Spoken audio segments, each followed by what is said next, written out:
মাত্র 5 মিনিটের মধ্যে আমি আজকে ইনস্ট্যান্ট তৈরি করে নিচ্ছি আমার ছেলের জন্য টিফিন, যেটা আপনি সকাল বিকেলের নাস্তায় কিংবা বাচ্চাদের টিফিনে অনায়াসে বানিয়ে দিতে পারেন একদম ঝটপট। 1 কাপ ময়দা আর 2টা ডিম থাকলে আপনি এই রেসিপিটি বানিয়ে নিতে পারবেন। আমরা অনেক মায়েরা খুব চিন্তিত থাকি বাচ্চাকে প্রতিদিন বিকেলে বা সন্ধ্যার টিফিনে কি দিব, তো আমরা চাইলে এই রেসিপিটা ফলো করতে পারি। এর জন্য আমাদের লাগবে ডিম। প্রথমে আমি একটা ডিম ফেটিয়ে নিয়েছি এখানে, তারপরে স্বাদ মতো লবণ দিয়েছি আর 1 চামচ চিনি দিয়েছি। চিনিটা অপশনাল, যেহেতু বাচ্চার জন্য বানাচ্ছি, একটু মজাদার করার জন্য 1 চামচ চিনি দিয়েছি। এরপরে আমি 1 কাপের মতো ময়দা আর 1 টেবিল চামচ গুঁড়ো দুধ দিয়ে এটা ভালো করে চেলে নিয়েছি, যেন কোনো রকম দানা না থাকে। এতে করে আমি যে ডোটা তৈরি করতে যাচ্ছি খুব সফট তৈরি করতে পারবো।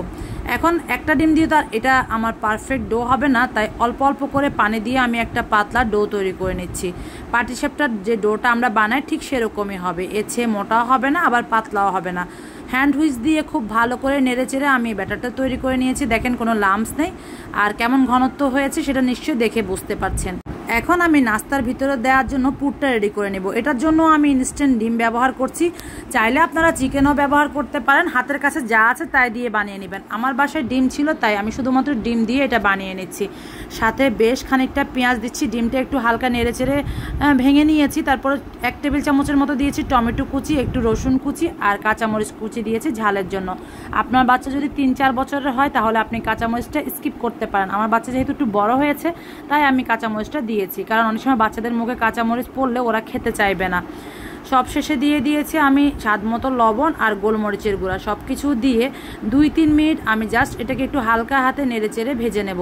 একদম ভর্তা করে ফেলতে হবে না, দেখতেই পাচ্ছেন জাস্ট একটু হালকা ভেজে নিয়েছি, কারণ নাস্তাটা যখন আমরা বানাবো তখন এটা পুরোপুরি ভাজা ভাজা হয়ে যাবে।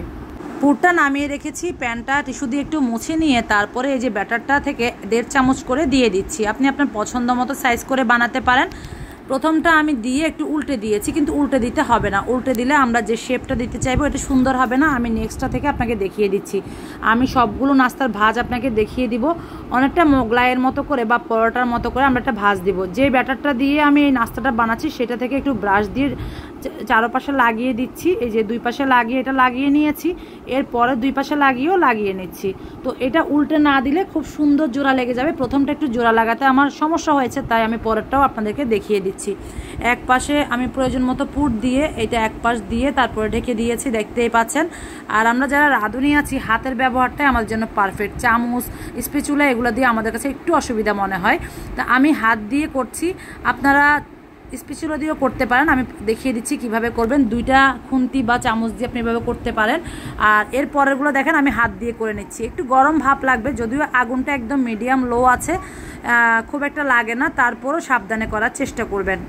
সবগুলো নাস্তা আমি এভাবে পুর দিয়ে বানিয়ে নিয়েছি। আমি যে পরিমাণ ব্যাটার গুলেছি আর যে পুর বানিয়েছি তা দিয়ে আমার 4টা খুব সুন্দর নাস্তা হয়েছে।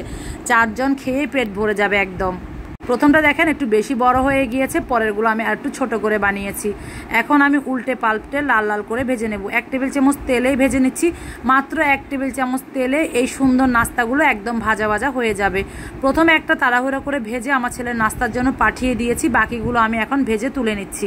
এই সহজ নাস্তা রেসিপিটি আপনাদের কাছে কেমন লেগেছে অবশ্যই জানাতে ভুলবেন না। এরকম সহজ রেসিপি পেতে অবশ্যই পেজটা ফলো দিয়ে রাখবেন। সবাই ভালো থাকবেন, আল্লাহ হাফেজ।